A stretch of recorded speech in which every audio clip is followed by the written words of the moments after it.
Ladies and gentlemen, stick around. We've got Ideas by Elliot. Hey folks, you're listening to Ideas by Elliot. And we're here with Ideas by Elliot. Podcast. This is the Ideas by Elliot podcast, sponsored by Yikes Salon, Trish & Law, and ReleaseWire. I'm Elliot Christensen, and normally I spend my time working with clients on their internet projects, websites, marketing, email, all the stuff they need to get their business found online. This is my chance to take a break and talk in depth with the most interesting people I know. There are no rules, there's no censor, there are no do-overs. It's raw, unscripted, and never edited. This is episode number 16, Erin Davisson. In this episode, we talk about market longevity, organ transplants, and even Hairgate. And we have two great music tracks from Kurt Gunn.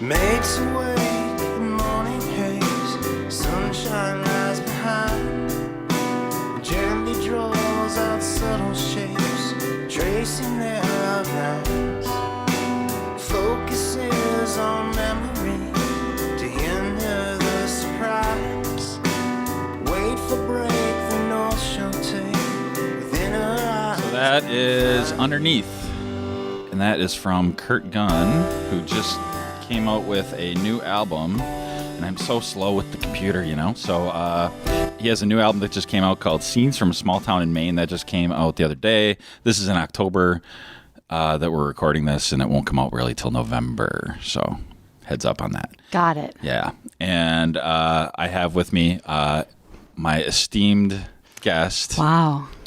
Erin Davisson. Hello. Thanks for asking me. I'm really excited. So the way I usually start, Yes. and I know you haven't listened to that many. I have listened to several. Oh, okay. Yeah. So I usually ask people, and they get so confused. I'm so bad at this. I figure we'd spend half the show having you give me tips on how to be better. No, I sincerely can't. Oh, jeez. I will give it a whirl, but I mean, So- this is a whole different format. Yeah? Yeah, I'm the queen of 3-minute interviews. When it goes beyond that, it's a See, whole Gina, different that's what I format. told Gina this morning. Yeah. So, yeah, because I'm like, I don't know. I talk to people for an hour. So I have this fear that I'm going to get your whole life story. Not you, but, someone's, right?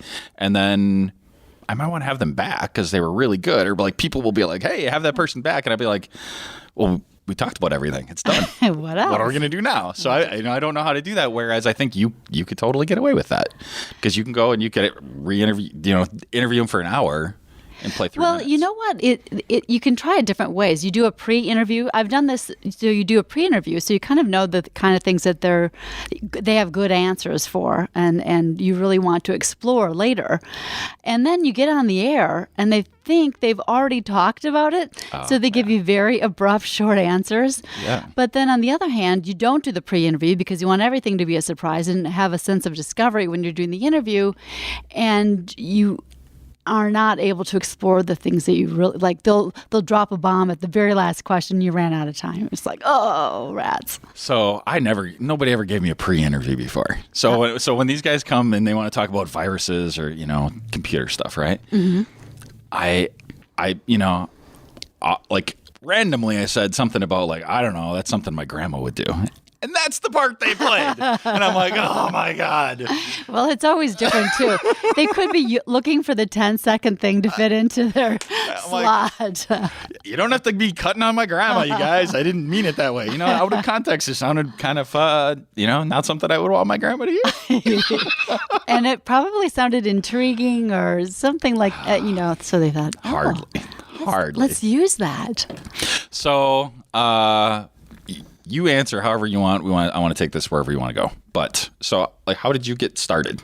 How did I get started? Well, I've been at Channel 5 as anchor reporter since 1988.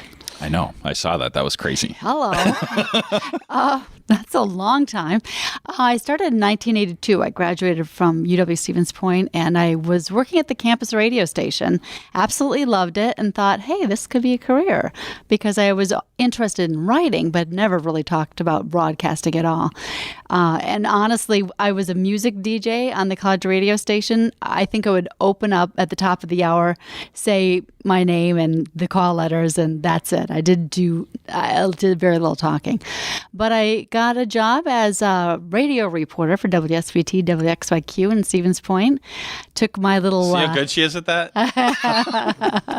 Took my trusty recorder on my bicycle to city council meetings. Nice. County board meetings, various other things. Visited the cop shop, we called it, police station, picked up reports and talked to people. And I was there probably...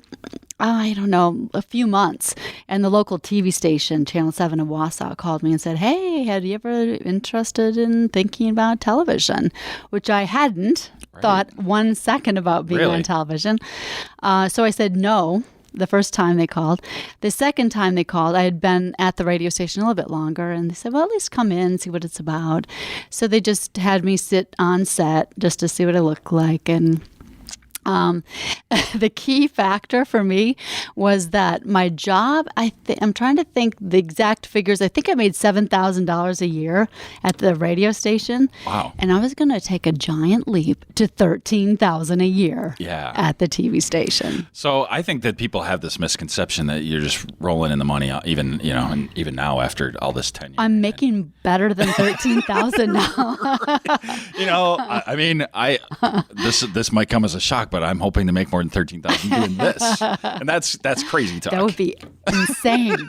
It would be insane. It is sort of crazy talk, but people like it. People do, which is insane. I was blown away by that. And you have some sponsors. I was even blown away when I just put this out on Facebook, 5-6 months ago, and Nick was like, "Hey, I just built a podcast studio," and I'm like, "Good," because otherwise I'd have to figure out how to do it all on my own. Yes, exactly. So perfect timing, worked so awesome. This has been amazing. Yeah. Anyway. It's fun, and I noticed it on Twitter, actually. Really? Yeah, I think, didn't you tweet about it? Of course, but people still use that? I love it. Twitter is my preferred social media. Facebook, I find myself wasting too much time on. Strolling through the cats, which I love cats. Sure. Cat videos, all about the cat videos. This is a few years old where somebody said this, but Twitter's the people that you want to know. Yeah. And Facebook is the people that you do know. That is exactly right. All of my family is on Facebook. Right. None of my family is on Twitter. See, and so people that aren't techie and people that aren't in media, I think they don't. I think there's a disconnect. They don't really get it. I try to explain Twitter to people and that aren't in the media or in tech world, and you're right, they absolutely do not get it. Or I think, they think it's people they dip in and they're following everyone, and there's a lot of people on there that you don't want to follow. Well, look at all the trending topics. Right. I think they sometimes might do a disservice by having the recommended followers. You've been on forever, but if you sign up now, they recommend people for you to follow. Right. And I'm like, I would never follow those people. What? Exactly. Well, and especially if you're in media. Right. Oh, it's the AP and UPI wire that we used to have. Yeah. It's, we used to have the ticker tape that was constantly going, and ding, ding, ding. You'd have, news alerts and news bulletins, and that's on Twitter now. And I love it. So have you used Moments? That was the thing they just came out with the other day. I just started using Moments. Yeah, it's interesting. It just came out, so you had to just start using it. Yeah, well, that's true. That is true. But I'm one of those people who's like, what's this? I have to look at it. Yeah, and so I don't get it. To me, it's like trending topics, only visual. Yeah. Which I guess is okay. Oh. But they make kind of a big deal out of it, and that's because they have a new CEO who was the old CEO who got fired twice and is now back. They wrote a book about Twitter. I forgot what it was called, but it was whatever. You can find that on Amazon, I'm sure. But it was such drama. Yes. Such drama all the way through. And they just want to stay in it. I would get somebody totally new. I noticed Twitter. I forget when I first started the account, but I started the Channel 5 account actually first. Really? Because I saw the whole Miracle on the Hudson happened on Twitter. And the first pictures from that news scene were from Twitter. And I thought, this has news value. This has news applications. We need to be on it. Yeah. And I talked to our webmaster at the time, and he's like, what, Twitter? I don't know. So I just did it without them knowing. Right. Started it, and then I started my own account, and I've just loved it since. See, I thought you were on longer than that, but maybe that was longer ago than I think it was. Yeah, well, I should know the date, but I don't. No, I don't either. 2008, It could be. Was it really? It could be. Wow. Okay. Because Twitter just came out in, 2006 or 7. Yes. I don't know. I was on pretty early. So it was shortly after. Yes, you were an early adopter. Yeah. And I think I did the usual mistakes that when you first get on Twitter, I think you helped me and, a few other people, local people that said, here's how you do that. Really? Yes. No, I wouldn't have helped anybody. I would try. I doubt you made many mistakes. So I don't remember you making mistakes. I think, I forget what it was exactly, but you're like, oh, that's a good idea. Yeah. Yeah. I mean, I guess like space your stuff out. Right. That kind of stuff. Yeah. Right? Things like that. Nobody looks at Twitter anymore. All right. Whatever. I don't know. I think they're going to have a resurgence, but they laid off 8% of their workforce today. Yes. Yeah. It would be unfortunate. I guess I'm pounding the drums for Twitter. Yay. So I know. And that's inside baseball, right? So I want to talk more about you. Okay. All right. Where did we leave off? No, we don't have to continue. Okay, good. Because you kind of covered that, and I think All right. like those are the things people kind of know. But I'm trying to watch my ums, and I just did that. Oh, I'm horrible. Stop laughing, Nick. I think I listen to myself when I'm not reading a script, and I'm sure I say all the time or do other vocal tics. Not on the air. Oh. Well, But I'm not really? on the Are you air. stalking her? Do you watch every episode? Hey, I am an equal media outlet consumer. I watch everybody's broadcast because I have friends at every station in town. Nice. So, All right. Good. Thanks. So Gina and I ran into you at a suicide prevention walk. Yes. And you seem to be very involved in that. Yes. I have a personal reason for being involved. My sister committed suicide at 17. And so it's a cause. There's so many people that want me to be a part of different causes, different charity events, and I've narrowed it down to 2 that I'm most committed and passionate about. And suicide awareness is one. When you're in the middle of it, you just don't know everything that you should have known. You feel in retrospect that you wish you would have known a lot of things that you didn't. Right. You wish that you could have done more, and you can't change the past, but you can change the future perhaps for someone. So that's why I'm so committed to it. And so that they had the walk again. We didn't go this year. Yes. Yeah. The walk. so They had the walk past. again and every year. I think. Oh gosh, it was at St. Norbert College. Okay. Yeah, so it's a great walk. It started actually many years ago. 3 women, and I won't be able to remember all of their names, but Linda LeCount was one of them. Yeah. And she got me started. It was in Howard. It originally was in Howard. She had lost her daughter to suicide, and the 2 other women that were part of the original walk had also lost children to suicide. So they had approached me and asked me, and I think they just approached me because I was on TV, Really? and they didn't really realize that I had a personal story. So then I've been involved with it ever since. To Eric Cornelius and Jeff Strawman took over the year before last, and so changed it to a night walk and got a lot more people involved. sure. So it's evolved and it's really grown. Really? See, ums. And the more I think about it, the more I do it. It's horrible. So the I don't know how much you want to talk about that, but tell me about your family a little bit. Oh, well, I'm the oldest of 9 children. Wow. Yes. I grew up in Beloit, Wisconsin.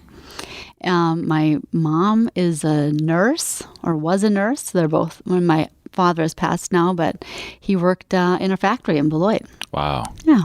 9 kids. 9 kids, Catholic. I don't know if you would have guessed that, but that's one thing you might be interested in knowing. See, I think it's abnormal for, I have 4 younger brothers. I'm the oldest of 5, and I think that's weird. Like, there aren't people that have huge families like that. Really. 5 brothers, and then 3 sisters. I have to count. Yeah, my youngest sister was the one who passed on. And another one of my sisters is actually adopted. Okay. My parents, beyond having so many children, decided to be foster parents as well. Well, that's great. Yeah, and so they raised several foster children, primarily when I was already out of the house. But the one that was raised with us when we were young, we ended up adopting her. Wow, that's crazy. Mm-hmm. So we're at 15 minutes, so I'm going to do a sponsor. So I have a little ad read thing that I have to throw in. And this will well, actually, let's do the Camera Corner one first. Okay. Because I'm learning how to segue, and I just totally sucked right there. But I'll be better on the next one. That's why the whole unedited rough. You got to make that announcement in advance. Well, you do. I do now. Yeah. I put a pre-roll thing in now. It's funny though because the live listeners don't get to hear that part. The live listeners already know. Like technically speaking, the show is edited because you have to add the intro. Oh. Right? Whatever. It's always new. I always re-record it. It's not the same. Well, that's good. I didn't know that. I actually don't help with that part of the show. So no, I do it in one take. That's part. cool. Yeah, and I sometimes will do 2 takes. Only because I'm like, I forgot a piece, and like I don't want to add it afterwards. Gina just walked in. She's listening on her phone. Yeah, so it's actually I'm hearing me on a delay. So it's actually more important for me to get my coffee than to read this. Than to do sponsor read. She just heard that. She's grabbing the napkins. Be on the way. So I joke about that, but Camera Corner Studios has been amazing, and so it was back in July, I think. I put this out on Facebook. Said, "Hey, I'm thinking about doing a podcast. What do you guys think about that?" And boom, I got overwhelmed with dozens and dozens and dozens of people that said, "Hey, I want to be on that." They wanted to be on. And how amazing! And we have coffee delivery service now in the studio, which is amazing. And so Nick contacted me on Facebook and said, "Hey, we just built a podcast studio. Are you interested in us kind of sponsoring and helping out?" And I'm like, yes. And I did say then because I had to. I think you did because I really thought about it hard. It took me a full 30 seconds to say yes. And so I know we've talked about it before. Maybe we got some new listeners, and I want to talk about the studio a little bit. I know Erin is familiar with studios. I would like to have your take on it. Go ahead and take a sip of coffee. Oh, okay. Go ahead. I'm sorry. She may have been in a studio or 2 before. Right. That was me enjoying my coffee. Thank you, Awesome. Gina. See, those are the kind of breaths you want. Right. I did not turn the compressor on just for that. I knew she had. So this place is full of green screens and teleprompters and cameras and stuff that I don't even know the names of, mixers and microphones and headphones, and it's amazing if somebody wants to do a podcast. And if somebody wanted to come in and do a podcast, Nick, what would you charge them? For the type of setup we're using right now, you'd be looking at about $150 to do the 1-hour show. Yeah.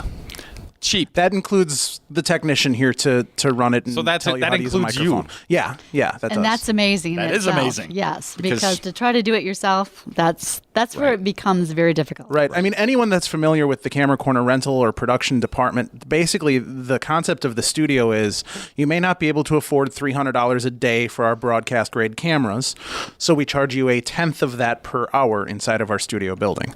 So, a $300 daily camera now becomes $30 $50 an hour.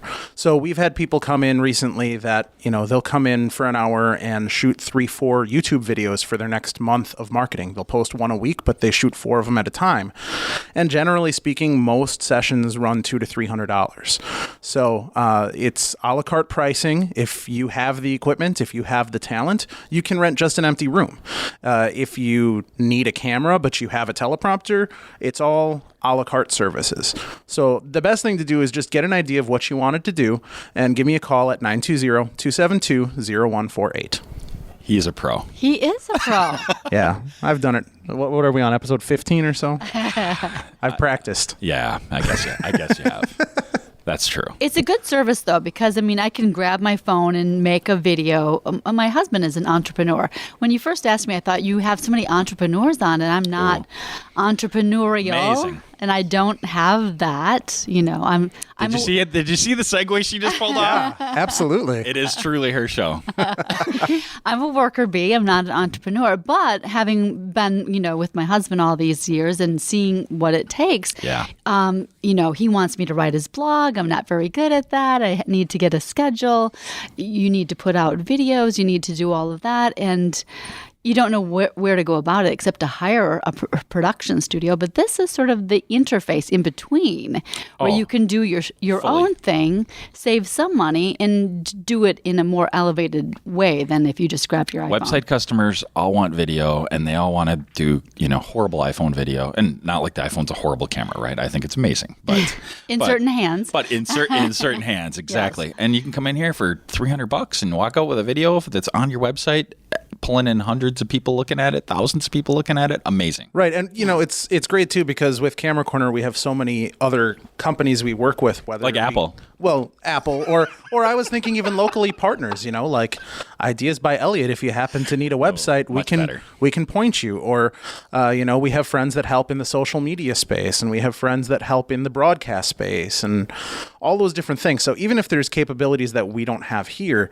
we can hook you up with our customer base and our partner base and do some really cool things. So awesome. Very nice. Thank you, Nick. You know what I should have mentioned? Uh-oh. Go ahead. I mentioned that my husband is an entrepreneur. That's what I was just going to talk about. So go ahead. He owns MGL Fitness. He started it 30 years ago. He sells fitness equipment for commercial and retail use. There you go, honey. Nice. So you're going to have to leave his address with me so that I can send him a bill. Yeah. I kept it short so it would be underneath the bill thing. No, so that's great. So So how does that work for you? Have you been involved in that? Like you said that you wanted to. I manage his Twitter account. I don't do a whole lot with it. I manage his Facebook account. I don't do a whole lot with it. So you're a social media expert. Well, yeah, sort of, in a sense. I really need to get a lot better, but and I should be writing his blog. I had the only blog post he has. So far, I have written many of them, but yeah, I need to get better on the whole thing that you guys do all the time. Have a schedule and have ideas and what to write about, and have a calendar. Absolutely, all of that. It's a lot of work. So somebody actually posted a cool thing that I saw on Twitter just the other day that social media is free, like in quotes, right? But like the time commitment that you have to put into it is far from that. Yes. So if you want to do it right and not be annoying, and it's like going to a business networking event. Yeah. Those take time. It's a learning curve. Yeah. I mean, it's completely different than what I do at Channel 5. Well, for one thing, you're on your own. Right, you're on your own. I'm actually writing about something that I don't know a whole lot about with his blog. Yeah. Fitness equipment. I'm not a fit person. I don't know a lot about fitness. So that's the thing that I always tell clients. Yeah. They have to write their own stuff. Well, I need to... Like, I'll edit it, but they have to write it. Yes. Well, I say, give me some ideas on what I should write about, and then I'll have to interview them to ask the information because I don't really know anything about it, or else I can do some research online or go to the manufacturer's website and learn more about it. But so I always tell people that, that they should write their own stuff. Mm-hmm. More things are more interesting than they think. Like talking about their staff, talking about like there's something going on every day that people would be interested in. You might not even be interested. Like staff birthdays, staff anniversaries. Yes. kid things. They love kid things. People love cat pictures. So all that stuff. Cats working out. Please send me those photos. I Right? need those. Like that would be. See, that's a great idea. I'll send him a bill for that too. Yeah. But really the key to blogging is, I feel, is like less is more. The frequency is more important. It's kind of building that like rhythm up. Where, where you're posting like. I try to tell people that. I mean, they have to post at least once a week. Okay. Right? Yes. Like, otherwise, why is it nobody will come back? It's hard to get people to come back anyway. Right. But like, even if you connect up your Twitter and your Facebook and all that stuff, it becomes really hard, right? You're right. I mean, I'm Stupid very tangent. random. I'm talking about my stuff. Well, no, his he has a new website. What is it? It's mglfitness.com. Okay, good. But his cousin does what you do. And so he came up with the website. So now there's a new interface for blog and Is he around here? WebFitter. Oh, yeah, I know them. Yeah. Yeah, cool. That's the one thing that's kind of funny is that he is an entrepreneur and all his cousins are entrepreneurs. Sure. Yeah. Well, it sort of runs in your blood. I think it must. My brother owned a game store for a long time. My grandfather owned an insurance business. Oh, see that? I think that must be if you're an entrepreneurial type family. Yeah. The genes pass along, and it's really strange, like the ones who have the entrepreneur gene and the ones who do not, because the ones who do not, they don't get it. They're like, why would you want to be broke? Yeah. Why would you not want to get a steady paycheck? Yes. That does not compute. And I'm like, why would I want to work 10 hours a day for somebody else doing something that I don't really like? See, and I find it too frightening. It's very frightening to be an entrepreneur. So you're on a limb. But so I feel like the whole media thing, when you're kind of out there, you are sort of an entrepreneur. I know you're part of a team, but you're sort of like the lead singer. Like the lead singer of the band. And even if you're not in charge, like I know there's other people involved that help decide stories and help all that, everything, right? Like Nick does all the work, but I'm out front, right? Yes. He writes all the songs and I just sing them, right? Yes. And so I feel like there is a certain amount of that piece when you're in media. I think that there's enough of it. There's a creative process. And so maybe that's the part I'm looking at. Yeah. So I have a creative job, which I enjoy. And I don't think that I could do a job where I wasn't creative. I had a job that I worked in an office in Beloit a long time ago. And my gosh, I would say I'm bored beyond belief. I will try not to look at the clock until I think an hour has passed by. I look at the clock and it's 40 minutes. Yeah, it's 40 minutes. And I think, but yeah, so the creative process makes my job go very, very fast. I like writing all day. I like editing copy. I like, there's a lot of creativity involved in putting the news together. So I would need a job like that. See, I realized I'm unemployable. I tried to, go get a day job, and I get, good jobs. Like if I tell people like what the job is, they'd be like, "You're a horrible person. You think I would kill to have that job?" And I'm like, I just, there's a passion that you have to put into what you want to do. Yeah. And I don't think you can fake that. You probably can fake it once in a while. Like, I only had one cup of coffee today. You can probably fake it if you have to for a short time, but you have to go out there day in, day out. That's not something you can fake, I don't think. No. I sure couldn't. Honestly, I don't know what I would do if I didn't enjoy my job or if I didn't love my job, because it would be tough. Without naming any names, do you know people that don't? That don't enjoy their jobs? In the TV business, no. I mean, I think that there's a lot of people who will have a day where they're not enjoying their jobs. That's anywhere. But for the most part, they're either loving the creative process or in this business, there's two different kinds of people. The people who just love the creative process, love the news, love the whole, putting out the news that people need to see and need to hear. And then the people who are egomaniacs and would do anything to just be on TV. Oh. Yes. Who are those people? I don't know. I've heard of them. But I tried. I can't name names. I tried. But I mean, if they were a tree, what type of tree would they be? A very showy one. See, now I know every single time. I'm counting out loud every time I say. Stop thinking about it. It's worse to admit it than it is to just move on. No, I think it's fun. I think it's endearing. I think it makes people like me more. I don't know. That's pretty hard to do. Put it out there on Facebook. It's pretty hard to do. What do you mean by that, Nick? Like you more. I mean, think we already that's what like he you meant. so much. Wow. See, that's Present where he was company excluded. I think there are a few people that don't like me so much. Aw. Anyway. Your mom is here. Your wife is here. I know. I'm here. I know. Who would that be? Well, now I'm trapped because now I feel like I have to mention people or they're going to get mad at me. I wish my grandma was here. And my grandpa. I wish my grandpa was here. But they like you. Yeah. So you've been doing newscasting a long time. A long, long time. Here, though. Yes. Well, here since 1988. So, okay. Like, this is a hard question to ask because, Okay. but, like, why the heck are you still here? Why the heck am I still here? Like, I love Green Bay, okay? Yes. I love Green Bay more than most. Right. And I bleed green and gold. But I know people that I think would probably be, like, looking up to you. And, like, they've gone to Minneapolis and Indianapolis. I have a lot of friends in the big markets, including one who used to work in Green Bay who's in New York. Yeah. At one point in my career, I did want to move ahead, and I actually did an interview for a job in Minneapolis and various things. So I did try to go on to bigger market, but I had two things that kind of exploded in the middle of that search. One was that I had a transplant. So huge health problems right in the middle of. See how good I am at segues? Yeah. and then I met my husband who's from Green Bay and has children here and Right. doesn't want to move. So, yeah. That's an excellent answer. And Yeah. I figured it was an easy answer, but I didn't, Yes, I didn't want it to see? be hard. I don't like people being sad. I don't want any tears shed. So I think about that too, though. I mean, in what I do, I could make way more money if I moved to San Francisco.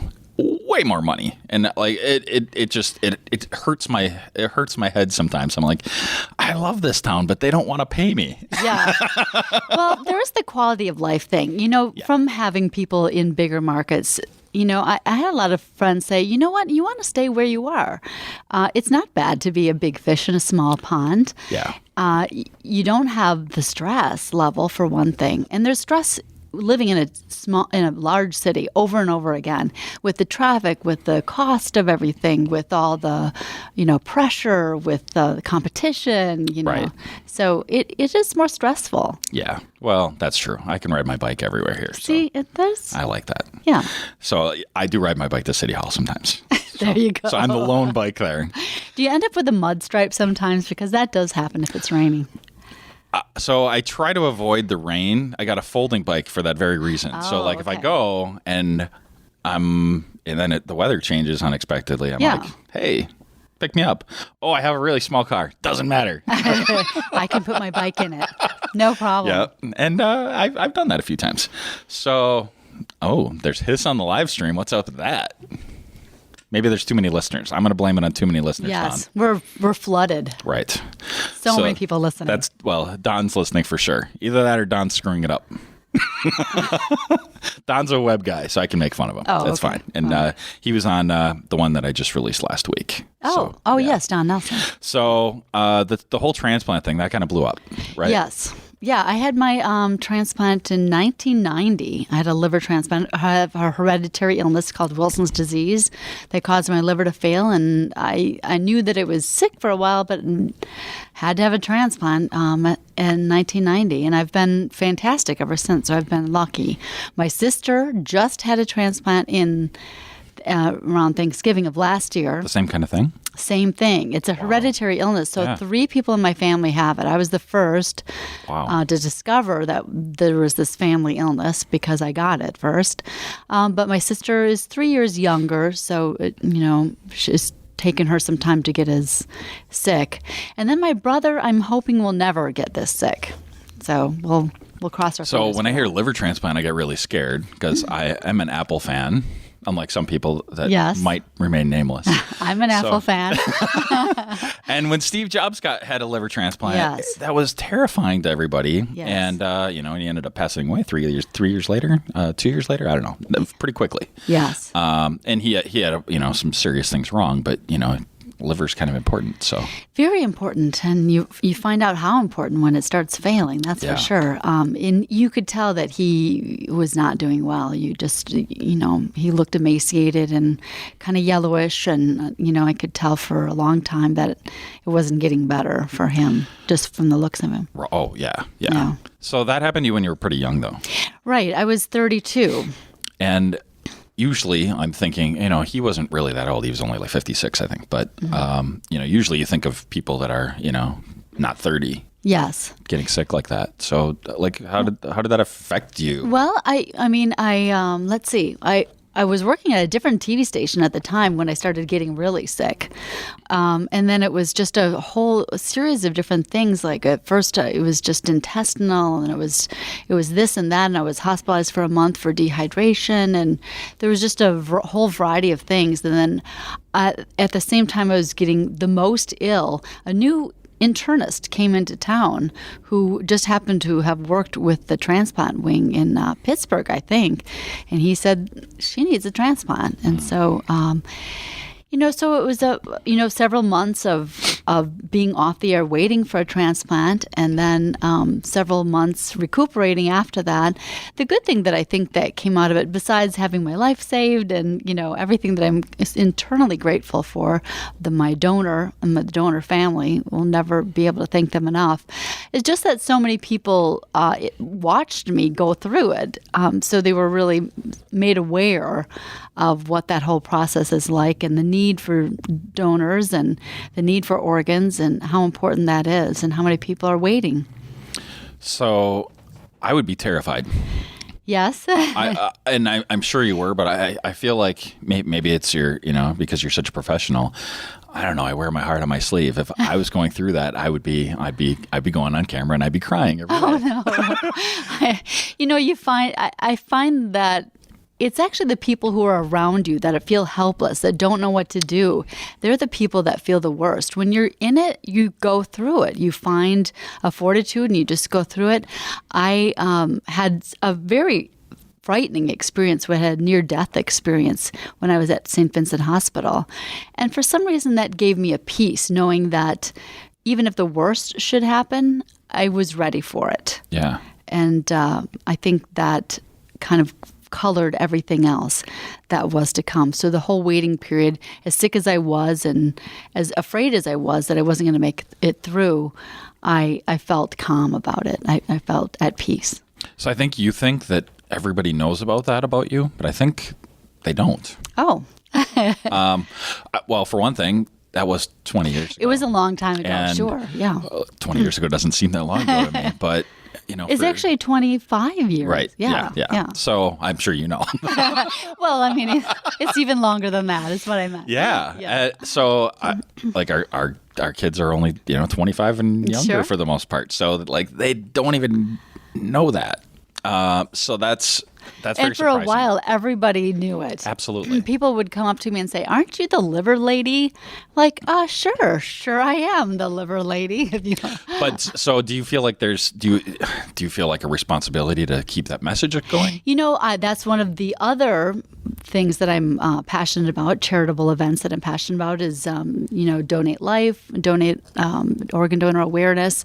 It's Orange-tober in October, so it's a whole month dedicated to being aware of the importance of donating life. I didn't even realize that. So, and I'm not wearing orange. I should be. But, are we supposed to wear orange every day? Yes, every day. I thought it was pink month. Even if it's your underwear, I know it's a different color, so it's hard to keep. Oh, see, there's orange. That's not orange. There's orange in the studio. It's salmon. Close enough. That's salmon. But I go out and I do appearances and talk about it. For a while, I felt like too many people knew about it and everyone was sick of my story. And so I had kind of stopped talking about it for a while. Well, I can understand why you might be sick of it, but I really don't think anybody else would be sick of it. I think it needs to be reminded. I will tell you, honest truth, and I'm embarrassed to tell you this, because I was going to throw my license down and say organ donor, but I don't have it marked on my license yet. And I don't know if I was supposed to do that when I got my new license, or if I can do it like on my license after I got it. I think you can do it afterwards too. But it's really small. Plus, you can go to the DMV and just grab one of those stickers as well. But the most so important, I think the sticker fell off. the most important thing, honestly, is talking to your family about it, because they'll approach your family and ask them. And so that's the most important thing. Yeah. They're not going to grab your license and say, they said yes, we don't care what you say. Right. But ever since, I don't know, I got my license when I don't know when you can sign up, maybe 18, I don't know. But I've always done that. But I don't think that's the only time anybody else really thinks about that. Yes. Is when they're at the DMV. And bless you for doing that. But honestly, the reason people don't think about it, I think, is because you have to think about your own demise. Oh, yeah, right. I'm going to die someday. And most people don't spend a lot of time, if any, thinking about that. And so that's not a very happy thing usually. I am going to die. I don't want to think about that. But there are living donors as well. My brother donated half of his liver to my sister when she had her transplant. Really? And Thanksgiving, yeah. And I know you're not a doctor, but I mean, that's cool? Like that works? Yes. He has some of his own, there was some healing that he needs to do. And when your liver regrows, which it does, it's an amazing organ, it doesn't always grow back in the exact same place that your old liver was. So it will press on different things, and there's digestive problems. And they still haven't really, I think, given enough follow-up to what the donor goes through. There's not enough information about that out there. But I mean, he's fine. He's healthy. And, my sister is eternally grateful that he's done that. Yeah. That's amazing. I have 4 brothers, and I would like to think I would do that. But I would have to think about it, Yes. That's because for one thing, I don't know how good my liver is. Maybe Right? And when do they find out? After they take it out, they're like, well, this is horrible. And they throw it. I don't even know how that Sew works. it back on. Sorry about that. No, I think there's some tests they can do. Probably. Yeah. Oh, thank you. So that's at the 40-minute mark. I wanted Gina to do the read for the other one, though. So. Oh, I don't think she's around right now. Well, did she leave? I don't know. I can go look. I thought she just ran to the. Thought she just ran to the bathroom. She's here. Okay. Okay. Well, tell her to get in here. Okay. Have your mom do it. She won't. She just gave me a look. She won't. She'll be all nervous. She's actual nervous. All right. Then we'll do that one last. So tell me about Hairgate. Hairgate. Oh my gosh. What have you been doing?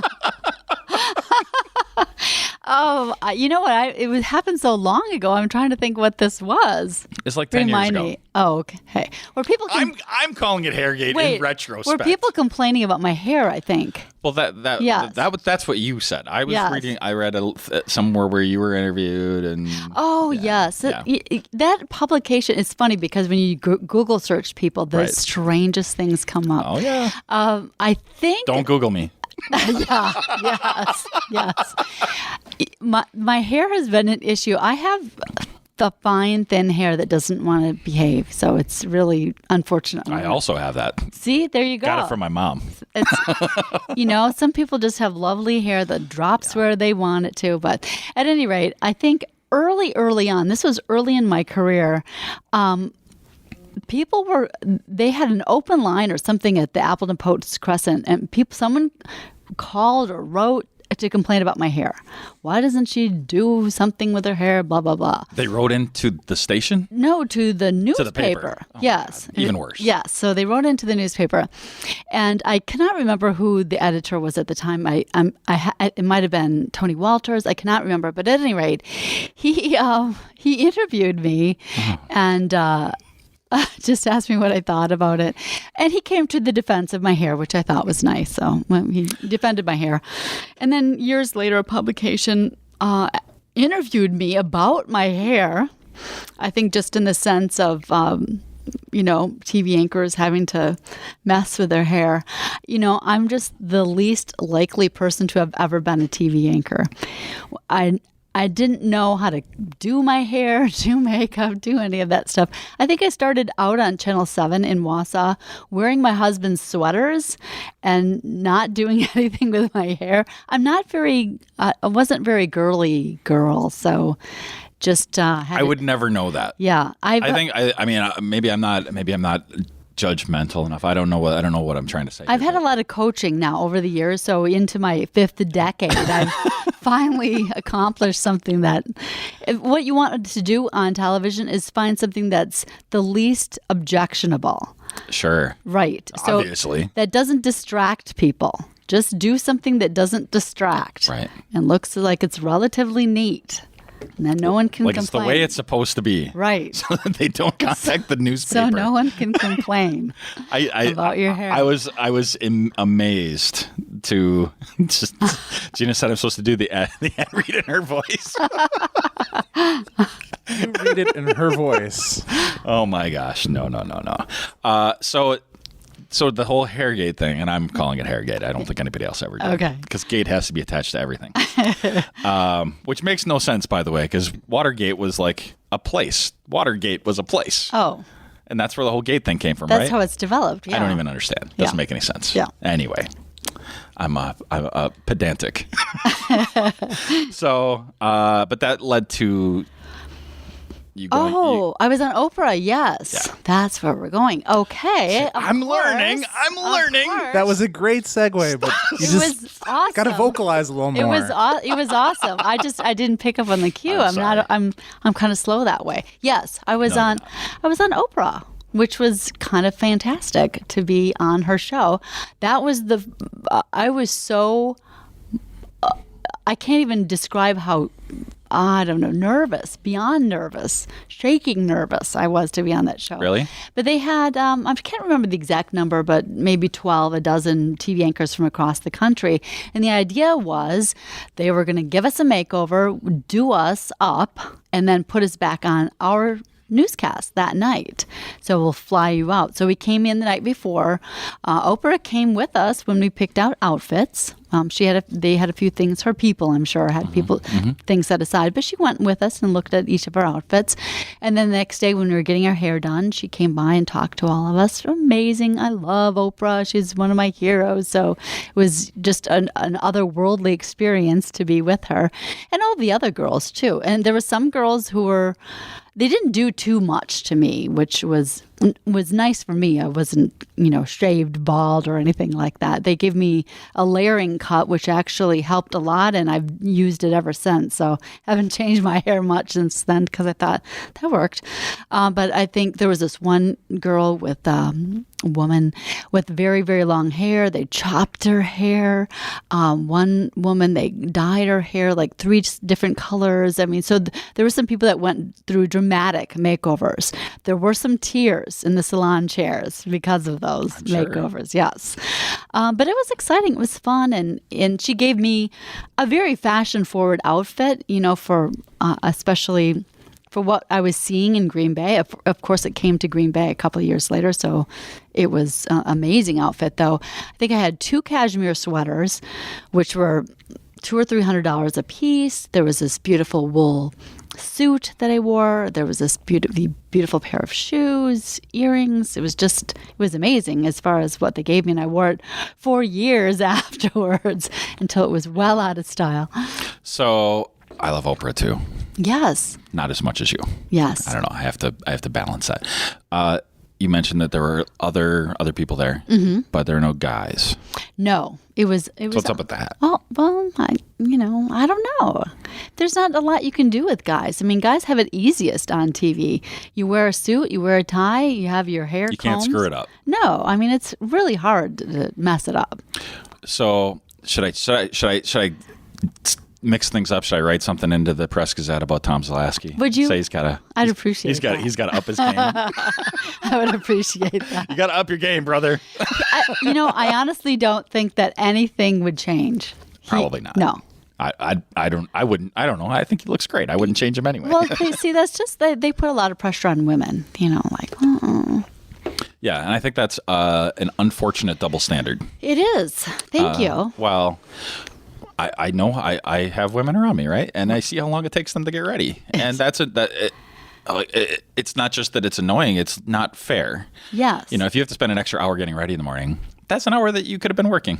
Right. I don't know. I just had, a little evolution of that. So now, I'm in my 50s. My eyesight is failing. I need bifocals.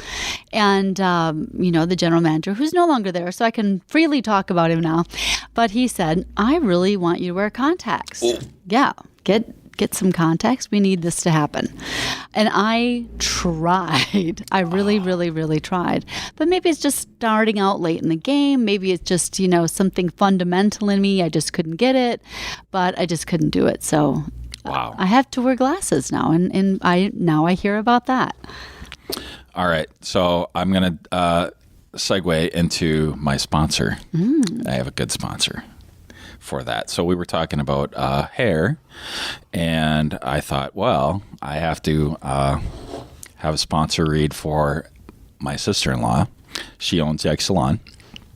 And so she has I'll do this real quick. I'm actually going to read it word for word because I'll screw it up otherwise. So she said they can sign up with Vagaro.com, and I'll come back and I'll spell that out. And they can get an account for free, anybody listening, and they can book their own appointment online. They get an entry for a free haircut just for signing up, one for looking around the site and seeing if they recognize anyone on the Yike site. So I think that means 2, which is bananas. We got to school her on how to run a business. And another for making an appointment this week. Wow. So they can get like 3 free haircuts, I think she's saying. I don't know. She's insane. And what's the name of the salon again? Yike Salon. Yikes. Oh, yeah. I have heard of that. Yeah. And they should enter Ideas by Elliot in the comment area for 10% off, which I'm not an expert at math, but if it's free, 10% off is a really good deal. I think so. It's fantastic. Do you know how much it costs to do your hair? Yeah. So anyway, that's Vagaro.com. And the reason that you have to do that is because we do not have a link to that on her YikeSalon.com website. That's probably my fault. And so again, they should just go there, sign up, enter Ideas by Elliot in the comment area. Then she'll know that you're listening, and I don't know, you're going to get something free. It's a little confusing to me, but that's why I tried to read it word for word. It'll be well worth it. It'll be well worth it. Just do it. And then you won't have horrible hair like I have. And me apparently too. See, the only critic I have of my hair that speaks out loud anyway is my mom. Like, oh yes, she did say something about the color. I like it, Mom. Actually, Chris Schuler did one day. Well, I was down I was down at the farmer's market, and it was like bright red then. Yeah. Because I dyed it myself. And, and Jerry had to fix it. There you go. And he said, "Nice hair."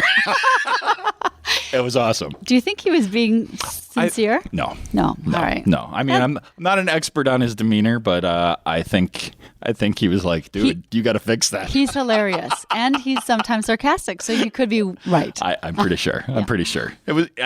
He made that pretty clear. So that was fun. All right. Let's see. I want to make sure I don't miss anything. Well, if I miss anything important, I have to have you back on. Okay. What is the thing that you're most proud of? The thing that I'm most proud of? Yeah. Wow, that's... I think that I'm most proud of having a career that has sustained me all these years, that I have some people that I'm going to come up with a very bad answer. No, that's for that's fine. These are all, it's unscripted. I didn't give you the questions ahead of time. We didn't do a pre-interview. I think that I'm proud that I have such a long-standing career, and I've somehow managed to make somewhat of a success of myself. So that's amazing, because I feel like I've not known you, but I've known about you forever. But then I look at the dates and I'm like, wow, like that is a long tenure. In a TV news woman, right, in this long, yes, it's a long time. And Tom Zalaski's been there a long time. Yes. Too. So, and he's been not at our station, but all the stations in general. He's been there longer than I have. Yes, but for some reason, women seem to disappear before then. So yeah, I feel good that I've hung in there. So why do you think that is? Age discrimination. Yeah. Yeah. So do they get fired? Or their contracts not renewed? Contracts not renewed. Really? Yeah.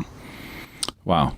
So, I'm not an expert on news media or anything, but I think about Barbara Walters, mm-hmm, and I think almost anybody who's in journalism or broadcasting, they would name her as. Yes. As like, and she's, I don't know, 110. I don't she's pretty old. I don't know. I was watching her recently. I don't know what she's doing now. I think she's on cable TV, but the person I was with said, "Oh, die already, Barbara." Well, I didn't mean it like that. I mean, but she's been doing it a long time. Right. Here's what I would like to see happen, that they realize that women aren't there solely to be eye candy, that we can have thoughts and ideas and contributions that go beyond how we look. I know that I'm probably barking up the wrong tree because it's a visual medium, but it would be nice at least to be held to the same standards visually as men. And we have men who are older, larger. That's a good tree, because I was going to bark up it if you didn't. I'm like, I don't know. Some of these guys are, they're not hitting the gym as much as maybe they could. They're not visually appealing. So I'm not saying I guess what I'm saying is just treat us the same. Yeah. Well, I think that's important. I don't know how else to say it. I don't know how that ever really happened. Mm-hmm. You're not in some kind of. I don't know. I think there are careers that could be gender specific, maybe, but like that's not one of them. You're way better at this than I am, for instance. So like that would, I just never like that. And I spend the rest of my life on the internet, and nobody sees anybody. Yes. So like that's even weird to even hear that that's a thing, because I'm like, well, if they're good at it, why would they not renew someone's contract if you're making money and the business is good? But it's an entertainment medium, and it's, just like movies or television. They're the same. You feel women are being held by the same standards. Now, Meryl Streep has a nice long career, but there's not a lot of women who have long careers. It seems like there's an expiration date that comes sooner for women than for men, for whatever reason. Yeah. I was watching Robert Redford recently. Oh yeah, I think he's probably as old as Barbara Walters. He's amazing, and I love him. But I'm trying to think of anyone on TV or in the movies who looks like him. Yeah. That still has a career as a woman. But yeah, I don't know. Well, he hides it though. He's sort of forever he's still young. Well, that's another thing too. Men have such thick skin that they don't wrinkle as. Is that easily. What it is? I think so. Really? I think that's part of it. I don't know. That's weird. He does look great, though. Yeah, because I don't know. I don't even know how old he is. But beyond that, I mean, he has the whole Sundance film, and he's got a long legacy. Yeah. So, all right, I don't want to keep you too long. So, I'm going to, let's just. I want to throw this question down. Did you want to say something, Nick? No, you just looked at me, so I turned my mic on. I'm like, he's looking at me. What am I going to have to say? I'm sorry. It's okay. So, and you can answer this however you want, but so I asked, like, what are you most proud of? But what was your biggest screw up? My biggest screw up? Yeah. That's going to be hard because I've had a lot of them. You can name a fun one that isn't that big of a screw up. I don't care. Whatever you want. Gosh. Well, here's a fun one. I mean, when I started out in Wausau, I had a lot of. Actually, my very first screw up, I'm surprised I even got hired. I was doing an interview with WSBT. This was for my very first job, and we're going around the studios. We're seeing the AM studio, the FM studio, and walking around. And I'm talking to the news director, and I lean up against the wall, and I knocked the transmitter off. I knocked the station off. Because I didn't know the transmitter, button was on the wall, and I leaned up on it, and there was this mad dash, and everybody was running around, and I think that is the end of the interview. And they quickly ushered. Well, it was. Yeah. No, it wasn't an on air. It was like to work as a radio reporter. Oh. Yeah, so it was a job interview. So then we went into another room, and everybody quickly got the station back on the air, and I thought, that is it. Well, that's the end of that interview. And I did get a call later on. They said, we're going to hire you. So low standard saved me. So, and I feel like the openness of the internet and the whole like new media, social media thing, I think has changed people's perceptions of mistakes. Mm-hmm. It's not just endearing because it makes you more human, but makes people pay more attention. There's nothing that gets more traction than the oops email. Yeah. Like, oh, that thing we just emailed out, yeah, that was totally a mistake. Yeah. And then that people want to look at it. It's like a car accident. You know, Yes. they want to check it out. So everybody tries to be super professional and, you know, very, I don't know, stoic, but really that makes them a little less human. And I think people really do like that, but they also like Schadenfreude, right? Like they just want to see. It's hard though, you know, with the internet. I think if you make a mistake on Twitter or if you make a mistake, everywhere. It's everywhere. I would not want your job. Well, and people want to shame you. Yeah. You know, they want to shame you to, you know, down to the dirt until you can barely stand up again. You know, so I think it's unfortunate that people aren't more understanding that there can be missteps. You can misspeak. You cannot have thought clearly what you were going to say, and you said the wrong thing. And Do you ever drop "boom goes the dynamite"? no, as a joke in commercials, we do that all the time. You totally should. I think that would be. I would. You need to do that for me. That would be awesome. Whenever the sports guys start, they're like, I don't know what I'm going to say. Boom goes the dynamite. That's what you need to say. I would be doing that. Wait, I'd be doing it too much. That's why I don't work there. All right. So I have one last little ad read, and I wanted Gina to do it because I didn't get like official text for this, but I promised my friend Trisha Nell, that we'd have an ad read spot for her, and thought this would be the best one for her. She is sort of splitting time between Indianapolis and Green Bay, so she's sort of expanding and contracting and changing her business around. And you can find out more about Trisha at TrishaNellLaw.com, but I think, or TrishaNell.com, I'm sorry. It's Trisha at TrishaNell.com. You can also send her an email to tell her that you heard about this on here. I think that's probably the best way to get a hold of her. She texts with all of her clients and everything, but I don't want to give out her phone number over the air. But over the air, it's not even air. There's no air. It's all wires. There's air. I mean, almost is air. Well, there's air between me and the microphone, but it's all wires after that. All wires and glass. Wireless internet for the broadcast. Okay. See? All right. See? All right. That's I'm on true. Wi-Fi That's here. true. It is Wi-Fi. So Trisha is your attorney that you want to hire if you are in some sort of an accident. And, you know, like I know people make jokes about lawyers that do that, right? Ambulance chasers. But I've seen firsthand what happened. She was in an accident herself, and she suffered some injuries that actually impacted her career. And people need help with that because, you know, I know there's politics involved in this, but, you know, Obamacare didn't fix everything, and you have medical bills that you need to pay for, and you have time off of work that doesn't cover. And sometimes you need to get an attorney involved to best represent you for that. And there's nobody better than her at that because she's been through it herself.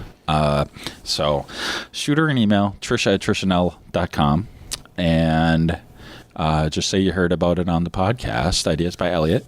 And yeah, that's good. All right, we're going to do rapid fire now. Real quick. What? You got one more thing? Well, this is personal to me, but I think the listeners might want to know as well. Because my wife's name is Trisha. And nobody spells it the way she spells it. Can you spell TrishaNell.com for us? Oh my gosh. Because good point. Because if it were my wife, Trisha, that'd be totally different. You know what?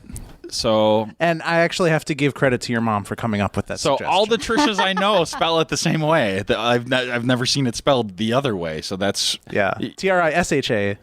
Is that how your my wife's? wife? Yeah. I see. I thought she was the same. See, in my brain, it just tunes that out. So excellent point. Sorry, Trisha with an SH. I screwed up. So TrishaNell.com, TrisciaNell.com. Such an amateur. I'm such an amateur. Perfect. You did it. All right. Rapid fire. Okay. Uh-oh. Yep. All right. I have so many things that I wanted to ask you that I didn't. All right. Favorite football team? Packers. Hello. All right. See, it's going to get worse. It starts easy. I like it. It starts easy. No, they're all easy. So favorite entree, like food. Favorite entree, salmon. Favorite dessert. Cherry pie. See, you're playing to the fans. Salmon isn't around here. But my grandparents owned a cherry orchard, so Oh. like I feel like that's playing to the crowd. But there's nothing better than pie. I love cherry pie. Yeah. Cherry pie is best. Favorite CBS or WFRV show? Oh my gosh. Not your own. Favorite CBS show? You know what? I like the morning show, CBS This Morning. Okay. Any favorites from anywhere else, especially online? Because I don't want to like cause any ruffles, but I'm more interested in like the Netflix thing and everything. Anyway. Oh, well, I mean Netflix, of course, and Hulu. I watch those all the time. Got any favorite shows? I watch the Mindy Project a lot. I like and I never can remember the name.